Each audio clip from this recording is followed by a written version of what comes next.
அனைத்து நண்பர்களுக்கும் வணக்கம். நேற்று டிஎன் செட் தொடர்பாக ஒரு வீடியோ போட்டிருந்தேங்க. அதாவது இன்றைக்கி மாஸ்டர் கொஸ்டின் டவுன்லோட் பண்ணிக்கலாம், டென்டேட்டிவ் டவுன்லோட் பண்ணிக்கலாம். அது மட்டும் இல்லாத அப்ஜெக்ஷன் ட்ராக்கரில் உங்களோட அப்ஜெக்ஷன்ஸை ரைஸ் பண்ணலான்னு சொல்லியிருந்தீங்க. அதை பற்றி டீட்டெயிலாக பார்க்கலாம். இது ஸ்டெப் பை ஸ்டெப்பாக சொல்கிறேன், கவனமாக பாருங்கள். இது டிஆர்பியோட அஃபீஷியல் வெப்சைட்டுங்க. நீங்கள் டிஆர்பியோட அஃபீஷியல் வெப்சைட்டுங்க. அந்த லிங்க் வந்து பார்த்திங்கன்னா உங்களுக்கு டிஸ்கிரிப்ஷனில் ப்ரொவைட் பண்ணிடுறேன். நீங்கள் அதில் போய்ட்டு 2 லிங்க் கொடுத்துருப்பாங்க. ஒரு கீழே டென்டேட்டிவ் வந்து பார்த்திங்கன்னா உங்களுக்கு டைரெக்டாகவே மாஸ்டர் கொஸ்டின் டவுன்லோட் பண்ணிக்கலாம். ப்ளஸ் வந்து பார்த்திங்கன்னா டென்டேட்டிவ் நீங்கள் டவுன்லோட் பண்ணிக்கலாம். வழக்கமாக அது மாதிரி விட மாட்டாங்க. ஆனால் இந்த டைம் வந்து பார்த்திங்கன்னா எந்தெந்த டேட்டில் 6, 7, 8, 9 இந்த 4 இதுலேயுமே பார்த்திங்கன்னா மார்னிங் செஷன், ஆஃப்டர்நூன் செஷன் நடந்துச்சுங்க. அதுக்கான master question plus tentative subject வைஸாக கொடுத்துருக்காங்க. அதனால் நீங்கள் உங்களுக்கான மாஸ்டர் கொஸ்டினை ஃபஸ்ட்டு விஷயம் நீங்கள் வந்து டவுன்லோட் பண்ணிவிடுங்க. இங்கே இது ப்ரெஸ் நியூஸ் இருக்குங்க, அது லேட்டஸ்ட்டாக இருக்கும். அந்த நியூ கிளிக் பண்ணிங்கன்னா உங்களுக்கு இந்த பேஜ் உங்களுக்கு ஓப்பன் ஆகும்.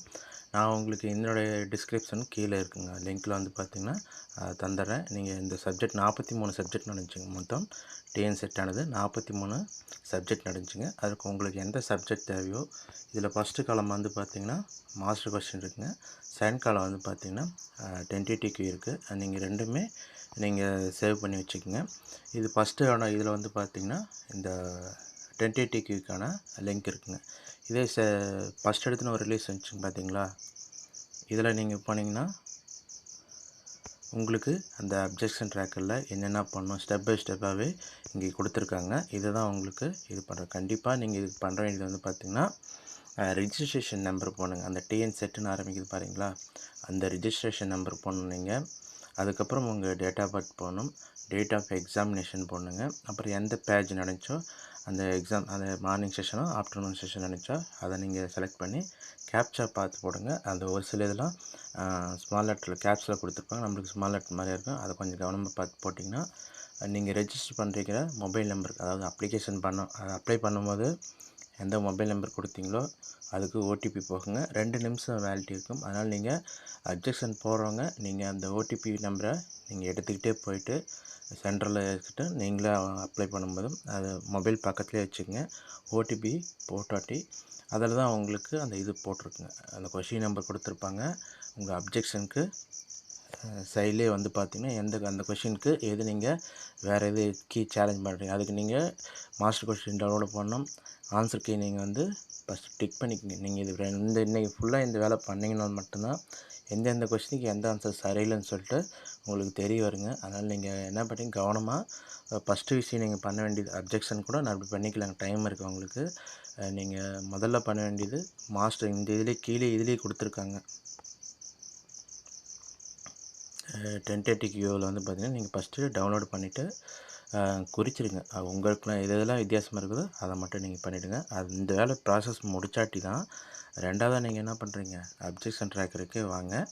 ஆனால் அதுக்கு முன்னாடி இங்கே நம்மளுக்கு என்னென்ன இன்ஸ்ட்ரக்ஷன்லாம் கொடுத்துருக்கான்னு சொல்லி பாருங்கள். இது ஃபஸ்ட் பேராகிராஃப் ஒன்றும் இல்லைங்க, அந்த நோட்டிஃபிகேஷன் மனோன்மணியம் சுந்தரனார் யூனிவர்சிட்டி அந்த கண்டக்ட் பண்ணது விட்டுருந்தாங்க, அதனுடைய டீட்டெயில் தாங்க. அந்த டிஎன் செட் நோட்டிஃபிகேஷன் விட்டாங்க, அதை பேஸ் பண்ணி டிஆர்பி வந்து 6, 7, 8, 9 மார்ச்சில் எக்ஸாம் நடத்துனாங்க. அதை போட்டிருக்காங்க. அதுக்கு மட்டுமில்ல இப்போ 13லேருந்து 15 தேதி வரைக்கும் இப்போ 3 நாள் வந்து பார்த்திங்கன்னா முழுசாகவே அப்ஜெக்ஷன் ட்ராக்கருக்கு கொடுத்துருக்காங்க. வழக்கமாக அந்த ஃபஸ்ட் நாள் ஈவினிங் இல்லை நைட்டு தான் விடுவாங்க, அடுத்த 2 நாள் தான் கொடுப்பாங்க. இப்போ நம்மளுக்கு ஒரு நாள் அட்வான்ஸாக இன்டிமேஷன் கொடுத்துட்டாங்க. அதனால் நீங்கள் நம்மளுக்கு இன்னும் எக்ஸ்ட்ராவே டைம் இருக்குங்க. சரிங்க, அடுத்ததாக வந்து பார்த்திங்கன்னா நீங்கள் இதுதாங்க நம்மளுக்கு ரொம்ப ரொம்ப முக்கியமான விஷயம். இது ஏன் முக்கியம்னா, நம்மளுக்கு அப்ஜெக்ஷன் பண்ணுறோம் பார்த்தீங்களா, அது ஸ்டாண்டர்ட் புக்கில் மட்டும்தான் கேட்பாங்க. நீங்கள் ஜெராக்ஸோ அல்லது ஆன்லைன் காப்பியோ நீங்கள் அந்த பேஜை நீங்கள் அங்கே உங்களுக்கு சப்போர்ட்டிங் டாக்குமெண்ட்டாக கொடுக்க முடியாது. ஒன்லி ரெஃபரன்ஸ் புக்கில் வந்து பார்த்திங்கன்னா ஸ்டாண்டர்ட் புக் மட்டும்தாங்க உங்களுக்கு. அது பெரும்பாலும் அந்த நீங்கள் இந்த யூஜிசி எக்ஸாம் மட்டும் சிஎஸ்ஆர் ஆகட்டுங்க, அதில் பெரும்பாலான புக்குகள் வந்து பார்த்திங்கன்னா கொடுத்துருப்பாங்க. அதில் பின்னாடி எந்தெந்த புக்கெலாம் ரெஃபரன்ஸ் புக்காக இருக்குதோ அதெல்லாம் நீங்கள் அந்த லிஸ்ட்லேருந்து நீங்கள் கொடுத்தாங்க மட்டும்தான் ஒட்டுப்பாங்க. ஃபஸ்ட்டு பேஜுங்க. அதே மாதிரி எந்த எடிஷன் சொல்லிட்டு அது ரொம்ப முக்கியமானது. ஏன்னா ஒரு புக்கு வந்து பார்த்திங்கன்னா 20 எடிஷன் 25 எடிஷன் கூட வந்திருக்குங்க.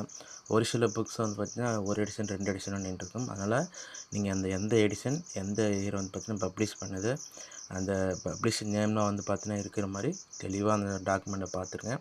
உங்களுக்கு 3ஆவதாக வந்து பார்த்திங்கன்னா நீங்கள் அந்த பேஜில் கரண்ட் பேஜில் அந்த கொஷின் ப்ளஸ் ஆன்சரை வந்து பார்த்திங்கன்னா அதுக்கு என்ன இருக்குது, அது எதனால் நீங்கள் வந்து பார்த்திங்கன்னா அப்ஜெக்ஷன் கொடுக்குன்னு சொல்லிட்டு அதை நீங்கள் போட்டுருணுங்க. மற்றபடி நீங்கள் கொரியர் அனுப்பிச்சுறதோ அல்லது இந்தியா போஸ்ட்டில் அனுப்பிச்சுறதோ இமெயில் பண்ணுறதோ கண்டிப்பாக அக்செப்ட் பண்ண மாட்டாங்க. ஒன்லி இண்டிவிஜுவல் கேண்டிடேட் வந்து பார்த்திங்கன்னா அவங்களோட registration number, date of birth, அந்த exam date, exam session, captcha இதெல்லாம் போட்டு ஓடிபி வந்து அதுக்கப்புறம் தாங்க நீங்கள் அது உங்களோட அப்ஜெக்ஷன் தெரிவிக்கணும். இங்கே கீழே ஸ்டெப் பை ஸ்டெப்பாகவே கொடுத்துருக்காங்க. அதனால் இது மட்டும் பண்ணினாவே போதுமானதுங்க. உங்களுக்கான மதிப்பெண்கள் குறையிறதுக்கு வாய்ப்பு கிடையாது. அது ஏன்னா அதை நீங்கள் போட்டுட்டு அந்த என்னென்ன பண்ணுறீங்களோ எல்லா ஆக்டிவிட்டியுமே நீங்கள் ஸ்க்ரீன்ஷாட் எடுத்து வச்சுருங்க. அது மட்டும் இல்லாத ரெக்கார்டிங் பண்ணிக்கோங்க. ஏன்னா அதுக்கு பின்னாடி தேவைப்படும். அது காரணம் வரும்போது நானே சொல்லிடுங்க. அப்புறம் இன்னொரு குறிப்பிட்ட ஒரு முக்கியமான விஷயம் இருக்குதுங்க. ஏன்னா நண்பர்கள் வந்து நிறையா தப்பு பண்ணிக்கிட்டே இருக்காங்க. ஏன்னா அப்ஜெக்ஷன் வந்து அவங்க கொஷினுக்கு ஆன்சருக்கு ரைஸ் பண்ணிடுறாங்க. ஆனால் சப்போர்ட்டிங் டாக்குமெண்ட் கொடுக்காமே அவங்க அப்லோட் பண்ணிடுறாங்க. அது ஒரு சில கவனக்குறை. ஏன்னா ப்ரௌசிங் சென்டரில் அவங்க ஒர்க்கை அதுக்காக சீக்கிரம் முடிச்சு கொடுத்துட்டாங்க பார்ப்பாங்க. இருந்தாலும் நீங்கள் ஒரு விஷயமே அவங்க பண்ணுறதுலாம் சரியாக டாக்குமெண்ட் அப்லோட் பண்ணிட்டாங்களா, பேர் காட்டுதா அப்படின்னு சொல்லிட்டு எல்லாமே நீங்கள் தான் வெரிஃபை பண்ணிக்கங்க பக்கத்தில் உட்காந்து. இல்லை நான் கொடுத்து விட்ருந்தேன், அண்ணன் தம்பிகிட்ட கொடுத்தேன், அக்காக்கிட்ட கொடுத்துருந்தேன், அந்தலாம் இவங்ககிட்டலாம் நான் ஃப்ரெண்ட்ஸ்கிட்ட கொடுத்துருந்தேன், அவங்க பண்ணலன்னு சொல்லிட்டு அது பண்ணாதீங்க. நீங்களே கூட போங்க. ஒரு நாள் ஆனாலும் பரவாயில்லைங்க. மாஸ்டர் கொஸ்டின் எடுத்துகிட்டு 1080 போட்டு நல்லா நோட் பண்ணிவிட்டு ரவுண்ட் பண்ணிவிட்டு அந்த சப்போர்ட்டிங் டாக்குமெண்ட் எல்லாமே போட்டுங்க. அதேமாதிரி அந்த நீங்கள் அப்ஜெக்ஷன் இருக்குது பார்த்தீங்களா, அந்த பேஜை ஹைலைட் பண்ணிவிடுங்க. ஹைலைட்டர் வந்து பார்த்திங்கன்னா கோல்டன் கலர் ஹைலைட்டர் வாங்கியோ அல்லது மற்ற ஹைலைட்டர் வாங்கியோ நீங்கள் அண்டர்லைன் பண்ணி கலர் ஸ்கேன் எடுத்துக்கிறது நல்லதுங்க. நீங்கள் வந்து ஸ்கேன் பண்ணி அதுக்கப்புறம் தான் எடுக்கணும். அதேமாதிரி அந்த சப்போர்ட்டிங் டாக்குமெண்ட்டை முடிஞ்ச அளவுக்கு ஒரு எம்பி அதுக்கு உள்ளார இருக்கிற மாதிரி நீங்கள் கன்வெர்ட் பண்ணிக்கிறது நல்லதுங்க. ஏன்னா இது முன்னாடியே அந்த டாக்குமெண்ட் பேர் அதை கொஷின் போட்டுக்குங்க, கொஷின் நம்பர் போட்டுக்குங்க.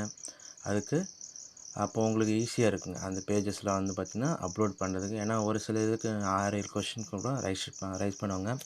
அப்போ என்ன பண்ணிடுறீங்க, நீங்கள் மாற்றி கொஷின் அப்லோட் பண்ணிட்டீங்கன்னா அது இன்வெலிடாக போயிருங்க. அதனால் நீங்கள் ஒரு சப்போர்ட்டிங் டாக்குமெண்ட்டை வந்து பார்த்திங்கன்னா front page, date of published, அந்த கரண்ட் பேஜில் அந்த ஆன்சர் இருக்குது பார்த்திங்களா, அது எல்லாமே நீங்கள் என்ன பண்ணிடுறீங்க, நீங்கள் ஹைலைட் பண்ணிவிட்டு அந்த கொஷின் சேவ் பண்ணும்போது இந்த ஒரு எம்பிக்குள்ளார இருக்க பார்த்துட்டு நீங்கள் அந்த கொஷின் நம்பராக போட்டுருங்க. அப்படின்னா தான் உங்களுக்கு ஈஸியாக போட்டு ஒரு ஃபோல்டரில் வச்சுட்டு அப்லோட் பண்ணிங்கன்னா உங்களுக்கு ஈஸியாக இருக்குங்க.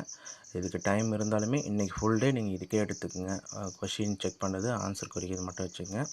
அதுக்கப்புறம் நாளைக்கு உங்கள் அப்ஜெக்ஷன் தெரியுங்க. டைம் கடைசி நாள் அந்த 15 தேதி வந்து பாதிக்கு மேலே ஏகப்பட்ட பேர் அப்ஜெக்ஷன் தெரிவிப்பாங்க. அப்போ உங்களுக்கு நெட்வொர்க் இஷ்யூ ஆகுங்க. அதனால் ஒர்க் ஆகாமல் போயிடும். அதனால் தயவு செஞ்சு நீங்கள் நாளைக்கு வெயிட் பண்ணாமல் நாளைக்கே எல்லா வேலையும் பார்த்துருங்க.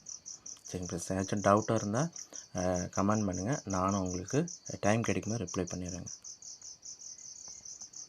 இது அப்ஜெக்ஷன் ட்ராக்கருங்க. இதில் உங்களுக்கு இந்த டேட்டா மட்டும் நீங்கள் கொடுத்தீங்கன்னா போதுங்க. உங்களுக்கு அப்ஜெக்ஷனுக்குள்ளார போயிடலாங்க. அந்த ஸ்பேஸ்லாம் வந்து பார்த்தீங்கன்னா கரெக்டாக பண்ணுங்கள். ரெஜிஸ்ட்ரேஷன் நம்பர் உங்களுக்கு ஹால் டிக்கெட்லேயே இருக்கும். இந்த செகண்ட் ஆப்ஷனில் டிஎன் செட்டுன்னு ஆரம்பிக்கும் பாருங்கள். அந்த நம்பர் இங்கே பேஸ்ட் பண்ணுறீங்க. அந்த எக்ஸாம் டேட், அந்த date of birth, first colour எல்லாமே அது கம்பல்சரிங்க. ரெஜிஸ்ட்ரேஷன் நம்பர் போட்டுங்க, டேட் ஆஃப் பர்த் போட்டுங்க, டேட் ஆஃப் எக்ஸாமினேஷன் போட்டுங்க, செலக்ட் அந்த செஷன் போட்டுருங்க. அடுத்த இந்த இடத்துல கேப்சா இங்கே என்ன இருக்குதோ அதை கேப்ஸில் போடுங்க. ஸ்மால் லெட்டரில் இருந்தால் போடுங்க. அந்த கேப்சா வந்து பார்த்திங்கன்னா நீங்கள் போட்டுட்டு சப்மிட் கொடுத்திங்கன்னா போதுமானது. அடுத்து அந்த ஓடிபி ப்ராசஸ் போயிடும். அந்த ஓடிபி போட்டாட்டி நீங்கள் உங்களோட அப்ஜெக்ஷன் வந்து நீட்டாக தெளிவாக பார்த்துட்டு ஒன்றுக்கு 2 டைம் வெரிஃபை பண்ணிக்கோங்க. ஏன்னா நம்மளுக்கான வேலையை அப்ஜெக்ஷன் பண்ண போகிறது தான். அதில் நீங்கள் இப்போ கூட உக்காந்துட்டு தெளிவாக இந்த கொஷின் இதுக்கு இந்த ஆன்சர்னு சொல்லிட்டு நீங்கள் உங்களோட அப்ஜெக்ஷன் ரைஸ் பண்ணி உங்களுக்கு கிளைம் பண்ணிக்கோங்க. அதுக்கும் சீக்கிரமாகவே வந்து பார்த்திங்கன்னா ஃபைனலுக்கு வந்துடுங்க. அதனால் இந்த தேர்வுகள் வந்து யாரெல்லாம் பாசிட்டிவாக ரிசல்ட் வருதோ அந்த குறிப்பிட்ட கட் ஆஃப் மேலே வரீங்களோ அவங்களாம் அடுத்த அசிஸ்டன்ட் ப்ரொஃபஸர் தொடர்ச்சியாக படிக்க ஆரம்பிச்சிடுங்க. Okay, all the best. Thank you friends.